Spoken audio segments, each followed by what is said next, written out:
ಹೀಗೆ ಬೀಡು ಬಿಟ್ಟಿರುವ ಜಮೀನಿನ ಕಲ್ಲಿನ ಶೆಡ್ ಒಂದರಲ್ಲಿ ಅನುಮಾನಾಸ್ಪದವಾಗಿ ಸಾವನ್ನಪ್ಪಿರುವ 27 ವರ್ಷದ ಈ ಯುವಕನ ಹೆಸರು ಆದರ್ಶ್ ಅಂತ. ಚಿಕ್ಕಬಳ್ಳಾಪುರ ತಾಲೂಕಿನ ಸೊಣ್ಣಾಪುರ ಗ್ರಾಮದ ವೆಂಕಟೇಶಪ್ಪ ಅಂಜನಮ್ಮ ದಂಪತಿಗಳ ಪುತ್ರ. ಗ್ರಾಮದ ಮುನಿರಾಜಪ್ಪ ಮತ್ತು ವೆಂಕಟೇಶಪ್ಪ ಕುಟುಂಬಸ್ಥರ ನಡುವೆ ಜಮೀನು ವಿಚಾರವಾಗಿ ಮಾತಿಗೆ ಮಾತು ಬೆಳೆದು ಗಲಾಟೆ ಆಗಿತ್ತಂತೆ. ಇದೇ ವಿಚಾರದಲ್ಲಿ ಅದೇ ಗ್ರಾಮದ ಮುನಿರಾಜು ಹಾಗೂ ಸಹಚರರು ನಿನ್ನ ಮಗನಿಗೆ ಬೆಳಗ್ಗೆ ಆಗೋದ್ರೊಳಗೆ ಒಂದು ಗತಿ ಕಾಣಿಸ್ತೀನಿ ಅಂತ ಆವಾಜ್ ಹಾಕಿದ್ನಂತೆ. ಕಳೆದ ವರ್ಷ ಡಿಸೆಂಬರ್ 21ನೇ ತಾರೀಕು ಗಲಾಟೆಯಾಗಿ ಮನೆಯಿಂದ ಆಚೆ ಹೋದವನು ಮರುದಿನ 22ನೇ ತಾರೀಕು ಅಮಾನಿ ಗೋಪಾಲಕೃಷ್ಣ ಕೆರೆ ಅಂಗಳದ ಪಕ್ಕದಲ್ಲೇ ಇರೋ ಜಮೀನೊಂದರ ಪಾಳು ಬಿದ್ದ ಶೆಡ್ನಲ್ಲಿ ಶವ ಆಗಿ ಪತ್ತೆಯಾಗಿದ್ದಾನೆ. ಇದು ಸಹಜ ಸಾವಲ್ಲ, ಕೊಲೆ ಎಂದು ಮೃತ ಯುವಕನ ಅಣ್ಣ ಮೂರ್ತಿ ಆರೋಪಿಸಿದ್ದಾರೆ. ಸರ್, ನಮ್ಮ ಮೂರ್ತಿ ಅಂತ ಹೇಳ್ಬಿಟ್ಟು ಸೊಣ್ಣಾಪುರ ಮೂರ್ತಿ ಅಂತ ಹೇಳ್ಬಿಟ್ಟು ನಮ್ಮ ತಮ್ಮ ಆದರ್ಶ ಭಾನುವಾರ ಡಿಸೆಂಬರ್ 21ರಲ್ಲಿ ಮನೆ ಬಿಟ್ಟು ಬೆಳಗ್ಗೆ ಆಚೆ ಹೋಗಿರ್ತಾನೆ. ಅದಕ್ಕೆ ಮುಂಚೆ 2 ದಿವಸ ಕಂಟಿನ್ಯೂ ಆಗಿ ಗಲಾಟೆ ಮಾಡಿರ್ತಾರೆ. ಮುನ್ರಾಜು, ಮಂಜುನಾಥ್ ಅವರು, ನಾಗೇಶು ಅವರು. ಮತ್ತು ಅವತ್ತು ನೈಟು ಗಲಾಟೆ ಮಾಡ್ತಾರೆ. ನಾಗೇಶ್ ಅವರು ಬಂದುಬಿಟ್ಟು ಮನೆ ಹತ್ರ ನಮ್ಮಪ್ಪ, ನಮ್ಮ ಮಿಸ್ಸಸ್ಸು, ನಮ್ಮಮ್ಮ ಇರುತ್ತಾರೆ.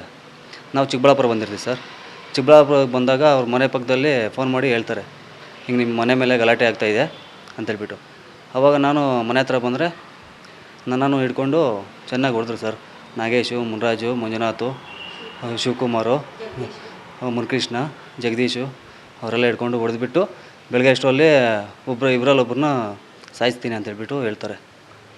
ಆವಾಗ ಬೆಳಗ್ಗೆ ಕಾಲ್ ಮಾಡಿದ್ರೆ ನನ್ನ ತಮ್ಮಗೆ ಫೋನು ರಿಸೀವ್ ಮಾಡಿಲ್ಲ ಸರ್, ರಿಂಗ್ ಆಗ್ತಾಯಿದೆ. ಬೆಳಗ್ಗೆನೂ ಮಾಡಿದ್ರೆ ಬೆಳಗ್ಗೆನೂ ತೆಗ್ದಿಲ್ಲ. ಸ್ಟೇಷನ್ಗೆ ಬಂದುಬಿಟ್ಟು ಗ್ರಾಮಾಂತರ ಸ್ಟೇಷನ್ಗೆ ಬಂದುಬಿಟ್ಟು ಕಂಪ್ಲೇಂಟ್ ಮಾಡ್ತೀರಿ, ಹಿಂಗೆ ಫೋನ್ ರಿಂಗ್ ಆಗ್ತಾಯಿದೆ, ಫೋನು ತೆಗಿತಾ ಇಲ್ಲ ಅಂತೇಳ್ಬಿಟ್ಟು. ಆವಾಗ ಅವರು ಮಾಡ್ತಾರೆ, ಅದು ತೆಗಿಯಲ್ಲ ಸರ್ ಅವರು. ಆಮೇಲೆ ಲೊಕೇಶನ್ ಕೊಡ್ತಾರೆ. ಲೊಕೇಶನ್ ಎತ್ಕೊಂಡು ಹಿಂಗೆ ಕಟ್ಟೆ ಪಕ್ಕದಲ್ಲಿರ್ತಾರೆ, ಹೋಗಿ ಅಂತೇಳ್ಬಿಟ್ಟು ಕೊಡ್ತಾರೆ ಸರ್. ಹೋಗ್ಬಿಟ್ಟು ನಾವು ನೋಡ್ತಾಯಿದ್ರೆ 1 ಕಿಲೋಮೀಟ್ರ್ ಆಚೆ ನಾವು ನೋಡ್ತಾಯಿದ್ರೆ 1 ಕಿಲೋಮೀಟ್ರ್ ಆಚೆ ನಾಗೇಶ್ ಬಂದುಬಿಟ್ಟು ನೋಡಿಬಿಟ್ಟು ಇಲ್ಲಿದ್ದಾನೆ, ನೇಣು ಹಾಕ್ಕೊಂಡಿದ್ದಾನೆ ಅಂತೇಳ್ಬಿಟ್ಟು ಹೇಳ್ತಾರೆ. ಶೆಡ್ ಒಳಗಡೆ 6 ಅಡಿ ಶೆಡ್ ಸರ್ ಅದು. 6 ಅಡಿ ಶೆಡ್ಡಲ್ಲಿ ಮೊಣಕಾಲು ಹಾಕ್ಬಿಟ್ಟು ಸುಮ್ಮನೆ ತಗಲಾಕ್ಬಿಟ್ಟು ಹೋಗಿದ್ದಾರೆ, ಬೇರೆ ಕಡೆ ಇದು ಮರ್ಡರ್ ಮಾಡಿಬಿಟ್ಟು. ಆವಾಗ ನಾವು ಹೋಗಿ ನೋಡಿದ ತಕ್ಷಣ ಪೊಲೀಸ್ ಸ್ಟೇಷನ್ಗೆ ಬಂದುಬಿಟ್ಟು ಪೊಲೀಸನ್ನು ಕರ್ಕೊಂಡು ಹೋಗ್ತೀವಿ ಸರ್. ಕರ್ಕೊಂಡೋಗಿ ಆಮೇಲೆ ಅಲ್ಲಿ ನಾವು ತಿರ್ಗಾ ಜಿಲ್ಲಾ ಆಸ್ಪತ್ರೆಗೆ ಶವನ ಕರ್ಕೊಂಡು ಹೋಗಿದ್ದೀವಿ. ಅಲ್ಲಿಂದ ಗ್ರಾಮಾಂತರ ಪೊಲೀಸ್ ಸ್ಟೇಷನ್ಗೆ ಬಂದು ಕಂಪ್ಲೇಂಟ್ ಮಾಡೋಣ ಅಂತ ಬಂದರೆ ಅಲ್ಲೇ ನಮ್ಮಪ್ಪನ ಕರ್ಕೊಂಡು ಕಂಪ್ಲೇಂಟು ಇದು ಮಾಡ್ತಾರೆ ಸರ್. ಅದು ಒಂದು ಪೇಪರು ಆಮೇಲೆ ಸಿಗ್ಲಾಕ್ಬಿಟ್ಟು ಇನ್ನೊಂದು ಪೇಪರು ಎತ್ಕೊಂಡು ಬರ್ತಾರೆ. ಆ ಪೇಪರನ್ನು ಸಿಗ್ಲಾಕ್ತಾರೆ.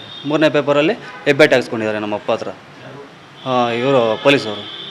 ನಮ್ಮಪ್ಪಗೆ ಓದೋದು ಬರೋಲ್ಲ, ಏನೂ ಇಲ್ಲ, ಏನೋ ಬರೆದಿದ್ದಾರೆ ಅಂತಲೂ ಗೊತ್ತಿಲ್ಲ ಸರ್. ಅದರಲ್ಲಿ ಅವರು ಎಲ್ಲ ಇದು ಮಾಡಿಬಿಟ್ಟು ಇವಾಗ ಅವನೇ ನೇಣು ಹಾಕ್ಕೊಂಡಿದ್ದ ಥರ ಬರೆದ್ಬಿಟ್ಟು UDR ಮಾಡಿದ್ದಾರೆ. UDR ಅಂದರೆ ನಮಗೆ ಗೊತ್ತಿಲ್ಲ, FIR ಅಂದರೆ ನಮ್ಗೆ ಗೊತ್ತಿಲ್ಲ ಸರ್. 15 ದಿವಸ ಆದಮೇಲೆ ಹೋಗಿ ಪೊಲೀಸ್ ಸ್ಟೇಷನ್ ಕೇಳಿದ್ರೆ UDR ಮಾಡಿದ್ದೀರಪ್ಪ, FSL ರಿಪೋರ್ಟ್ ಬರಲಿ ಅಂತ ಕೇಳಿದರು. FSL ರಿಪೋರ್ಟ್ ಯಾವಾಗ ಬರುತ್ತೆ ಸರ್ ಅಂತ ಕೇಳಿದ್ರೆ, ಅಪ್ಪ 2ನೇ ತಾರೀಕಾಗಲಿ ಇಲ್ಲಾಂದರೆ 4ನೇ ತಾರೀಕು ಲಾಸ್ಟ್ ಡೇಟ್ ಕೊಟ್ಟಿದ್ದಾರೆ, ಬರುತ್ತೆ, ಪಕ್ಕ ಬರುತ್ತೆ ಅಂತ ಹೇಳಿದ್ರು. ಅಲ್ಲಿವರೆಗೂ ನಾವು ಇದ್ದರು ಸರ್. 45 ದಿವಸ ಆಗೋಯಿತು. ಆಮೇಲೆ 5ನೇ ತಾರೀಕು ಹೋಗಿ ಕೇಳಿದ್ರೆ ಇನ್ನೂ ಬಂದಿಲ್ಲ ಅಂದರು. 6 ಹೋಗಿ ಕೇಳಿದ್ರೆ ಇನ್ನೂ ಬಂದಿಲ್ಲ. 7ನೇ ತಾರೀಕು ಬಂದಿಲ್ಲ, ಇವತ್ತು ನಾಳೆ ಅಂತ ಹೇಳ್ತಾರೆ. ಸಾಹೇಬರು ರಜಾದಲ್ಲಿದ್ದಾರೆ, 3 ದಿವಸ 4 ದಿವಸ ರಜಾ ಹಾಕಿದ್ದಾರೆ ಅಂತ ಹೇಳಿದ್ರು. ಓಕೆ ಅಂತ ಹೇಳ್ಬಿಟ್ಟು ತಿರ್ಗಿ ಮಾರನೇ ದಿನ ಹೋದರೆ ಮಾರನೇ ದಿನವೂ ಹನುಮಂತಪ್ಪ ಸರ್ ಇಲ್ಲ ರಜಾ ಅಂತ ಹೇಳಿದ್ರು. ಇವಾಗೂ ಹೋಗಿದ್ರು ಸರ್. ಇವಾಗ ಹೋಗಿದ್ರು ಏನೂ ಇಲ್ಲ, ನಾಳೆ ಇವತ್ತು ಅಂತ. ನಮಗೆ ಅದೇ ಸರ್, ಹೌದು ಸರ್, ಕೊಲೆ ಆಗಿದೆ. ಮರ್ಡರ್ ಮಾಡಿಬಿಟ್ಟು ಎತ್ಕೊಂಡ್ಬಂದು ಶೆಡ್ಡಲ್ಲಿ ನೇಣು ಥರ ಹಾಕಿದ್ದಾರೆ. ನಮಗೆ ನ್ಯಾಯ ಸಿಗ್ತಾಯಿಲ್ಲ ಸರ್. ಕೊಡ್ತಾ ಇಲ್ಲ ಸರ್, ಪೊಲೀಸರು ಸಹಕಾರ ಕೊಡ್ತಾಯಿಲ್ಲ. FIR ಆಗ್ತಾಯಿಲ್ಲ. SP ಹತ್ರ ಹೋಗಿದ್ದೀರಿ, DYSP ಹತ್ರ ಹೋಗಿದ್ದೀರಿ, ಸರ್ಕಲ್ ಹತ್ರ ಹೋಗಿದ್ದೀರಿ, IG ಹತ್ರ ಕೂಡ ಹೋಗಿದ್ದೀರಿ ಸರ್. ನಮಗೆ ನ್ಯಾಯ ಸಿಗ್ತಾಯಿಲ್ಲ ಸರ್. ನ್ಯಾಯ ಮಾಡಿಕೊಡ್ಬೇಕು ಅಂತೇಳ್ಬಿಟ್ಟು ನಾವು ಕೇಳ್ಕೊತೀವಿ. ಹಣಕಾಸು ಇರೋವಂಥರು ಸರ್. ಹಣಕಾಸು ನಾವು ಮಾತ್ರ ಬಡವರು. ನಾವು ಇವಾಗ ನನ್ನೂ ಪ್ರಾಣ ಬೆದರಿಕೆ ಹಾಕಿದ್ದಾರೆ ಸರ್, ಇನ್ನೂ ಒಂದು ಕೈ ನೋಡ್ಕೊತೀನಿ ಅಂತ. ಅದಕ್ಕೋಸ್ಕರ ನಮ್ಗೆ ಭಯ ಆಗ್ತಾಯಿದೆ ಸರ್. ನ್ಯಾಯ ಬೇಕು ಸರ್ ನಮಗೆ. ಇನ್ನು ಮೃತ ಯುವಕನ ಕುಟುಂಬಸ್ಥರು ಆದರ್ಶ ಸಾವಿಗೆ ಶರಣಾಗುವಂತಹ ಹುಡುಗ ಅಲ್ಲ, ಎಲ್ಲರ ಜೊತೆಯಲ್ಲಿ ಚೆನ್ನಾಗೇ ಇರ್ತಾ ಇದ್ದ, ಆದರೆ ಸಾವಿನ ಕುಣಿಕೆಗೆ ಶರಣಾಗುವಂತಹ ಸಮಸ್ಯೆ ಏನೂ ಇರಲಿಲ್ಲ. ಇನ್ನು ಜಮೀನು ವಿಚಾರವಾಗಿ ಗಲಾಟೆ ಆಗಿತ್ತು. ಅವರೇ ನನ್ನ ತಮ್ಮನನ್ನ ಕೊಲೆ ಮಾಡಿ ಶೆಡ್ನಲ್ಲಿ ಪ್ಲಾಸ್ಟಿಕ್ ಚೀಲದಿಂದ ಸಾವಿನ ಕುಣಿಕೆ ಬಿಗಿದಿದ್ದಾರೆ. ಆದರೆ ಚಿಕ್ಕಬಳ್ಳಾಪುರ ಗ್ರಾಮಾಂತರ ಪೊಲೀಸರು ಸಹಜ ಸಾವಿನ ಪ್ರಕರಣ ದಾಖಲು ಮಾಡಿಕೊಂಡಿದ್ದಾರೆ. ಪೊಲೀಸರ ಬಳಿ ಹೋಗಿ ಕೇಳಿದ್ರೆ FSL ವರದಿ ಬರಬೇಕು ಅಂತ ಹೇಳ್ತಾರೆ. ಆದರ್ಶ್ ಅಸಹಜ ಸಾವಲ್ಲ, ಕೊಲೆ ಮಾಡಿದ್ದಾರೆ ಎಂದು ಅನುಮಾನವಿದೆ. ಪೊಲೀಸರಿಗೆ ದೂರು ನೀಡಿದ್ರು FIR ದಾಖಲು ಮಾಡ್ತಾ ಇಲ್ಲ. ನನ್ನ ತಮ್ಮನ ಸಾವಿಗೆ ನ್ಯಾಯ ಬೇಕು ಎಂದು ಅವರ ಅಕ್ಕ ಅಳಲು ತೋಡ್ಕೊಂಡಿದ್ದಾರೆ. ನನ್ನ ಹೆಸರು ಪವಿತ್ರ ಸರ್. ಆದರ್ಶ ತಮ್ಮ ಸರ್. ಇದು 2 ದಿವಸ ಹಿಂದ್ಗಡೆ ಮನೆ ಹತ್ರ ಜಗಳ ಮಾಡಿರ್ತಾರೆ ಸರ್.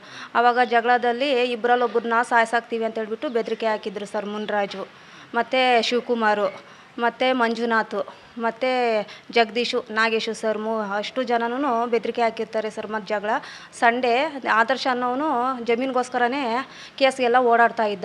ಅವನೇ ಎಲ್ಲ ಓಡಾಡಿ ಜಮೀನಿಗೋಸ್ಕರ ಹಿಂಗೆ ಮಾಡಿದ್ದಾರೆ ಸರ್. ಮತ್ತು ಭಾನುವಾರ ಸಂಜೆ 6:30 ನನ್ನ ತಮ್ಮ ಚಿಕ್ಕಬಳ್ಳಾಪುರ ಹೋಗಿರ್ತಾನೆ ಸರ್. ಆವಾಗ ನಮ್ಮಪ್ಪ ನಮ್ಮಮ್ಮ ನನ್ನ ತಮ್ಮನ ಹೆಂಡತಿ ಇರ್ತಾರೆ ಸರ್. ಆವಾಗ ಇದು ನಾಗೇಶ್ ಅನ್ನೋನು ಬೈಕ್ ತಂದುಬಿಟ್ಟು ಮನೆಗೆ ತಳ್ಳಿಬಿಟ್ಟು ಎಲ್ಲಿದೆಯೋ ಬಾರೋ ಕೆಳಗಡೆ ಅಂತಾನೆ ಸರ್. ಅವಾಗ ನಮ್ಮಪ್ಪ ಕೆಳಗೆ ಬರ್ತಾನೆ ಸರ್. ನಮ್ಮಪ್ಪ ಕೆಳಗೆ ಬಂದಿದ ತಕ್ಷಣ ಹೊಡೆದು ಒಳಗಡೆ ಹಾಕ್ಬಿಡ್ತಾರೆ ಸರ್. ಮತ್ತು ನನ್ನ ತಮ್ಮನ ಹೆಂಡತಿಗೆ ನೀನು ಗಂಡ ಎಲ್ಲಿದ್ದಾನೆ, ನಿನ್ನ ಗಂಡ ಬರಲಿಲ್ಲ ಅಂದರೆ ಸಾಯ್ಸಾಕ್ತೀನಿ, ಫೋನ್ ಮಾಡಿ ಕರೆಸು ಅಂತ ಅವಳ ಮೇಲೇನೂ ಹಿಡ್ಕೊಂಡು ಹೊಡೆದಿದ್ದಾರೆ ಸರ್. ನಮ್ಮ ಅಮ್ಮನೂ ಸರ್.